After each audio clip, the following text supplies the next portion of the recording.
আরোহী, কি খাচ্ছ সোনা তুমি? এরম কপ কপ কপ কপ করে কি খাচ্ছ? গাজর আর মিষ্টি আলু সেদ্ধ? আবার বড়দের মতো বসে বসে খাচ্ছ চিবিয়ে চিবিয়ে? দেখো, রুহি এখন খাচ্ছে গাজর আর এই মিষ্টি আলু সিদ্ধ। এতদিন আমি ওকে কোলে বসিয়ে বসিয়ে খাওয়াতাম বা শুয়ে শুয়ে খাওয়াতাম, তাই ও কিছুতেই নিজের খাবারটা খেতে চাইতো না। আজকে ওকে এরমভাবে বড়দের মতো বসিয়ে দিয়েছি, ব্যাস এইবার ওর ভাল লেগেছে। মানে ও বড়দের মতো করে কপ কপ করে চিবিয়ে চিবিয়ে খাবে, তবে ওর ভাল লাগবে।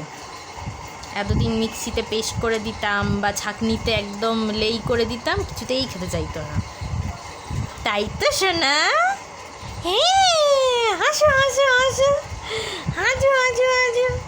তোমার ভাল লেগেছে এরকম বসে বসে বড়দের মতো বসবে তুমি?